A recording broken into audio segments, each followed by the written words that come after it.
Alright guys, how you doing and welcome back to another video on the FPL Updates channel, where today we're previewing Game Week 20. Once again, the Game Weeks just keep on coming, you know, it's like rain from the sky, but we love it.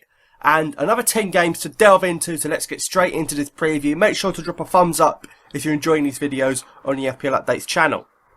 Okay, so first of all, we'll take a quick run through all the fixtures. You've got West Ham playing Liverpool there, the two teams actually next to each other. That's an interesting clash. West Ham and Liverpool can both go fifth, I believe, with a victory. Arsenal should batter Newcastle, as should Leicester against Bournemouth. United-Swansea could go either way, because United haven't won in 8, and Swansea have kept 2 clean sheets on the bounce. Norwich will be looking for a second consecutive win at home to Southampton. Sunderland play Aston Villa is a massive game, massive 6-pointer, bottom against second bottom. If Villa lose that, they're pretty much gone. West Brom Stoke, Watford Man City, Willie Garlow score once again. Palace Chelsea in the London derby, and Everton Spurs. Can Spurs continue their march into the top 4? Right, next up is the captaincy choice, and well done if you took our advice last week on captaining. Well, it wasn't even last week, was it? It was the other day. Mesut Ozil, captaincy choice. What a pick. 14 he scored, a goal and an assist. 28 points just off Mesut Ozil. Some people didn't even get 28 with the whole team combined, I'll tell you that one. But well done if you listened to our advice. Hopefully this is the start of something special. So we're going to captain Riyad Mahrez. Leicester at home to Bournemouth. They should be okay, Leicester. They haven't scored in 2 games, despite scoring in the previous 17.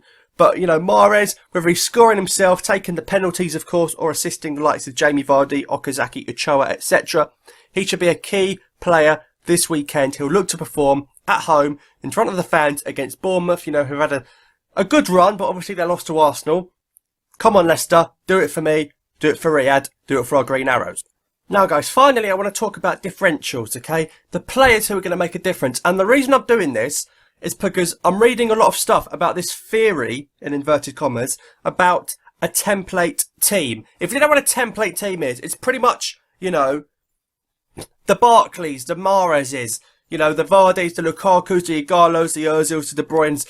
Pretty much, you know, the core in everyone's team is the same, which means basically you're pretty much getting scored on your differentials. It's mainly defensive players, if I'm honest, and goalkeepers that are becoming key, because, you know, the clean sheets are really what are setting people apart. So we're going to take a quick look at some players who could be really, really good in terms of really getting up the league tables. Right, guys, just to be clear, I haven't actually got these players in my team. I'd love to, but I think these players, I just think they're going to be key this weekend. I've got Juan Mata at home to Swansea. I think he's got that Champions League winning experience to get Man United out of this run.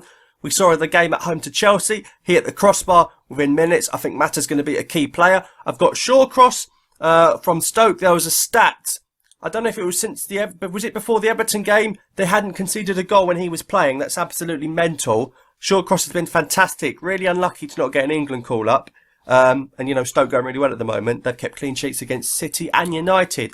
So how they fare against Tony Pulis' West Brom? Will SHAWCROSS, I hope he has a good game there. I think he will. And Christian Fuchs at Leicester, again, got a nice clean sheet against Manchester City of all teams. You know, he put that really good cross into the box a couple of times, actually. He put really good crosses in.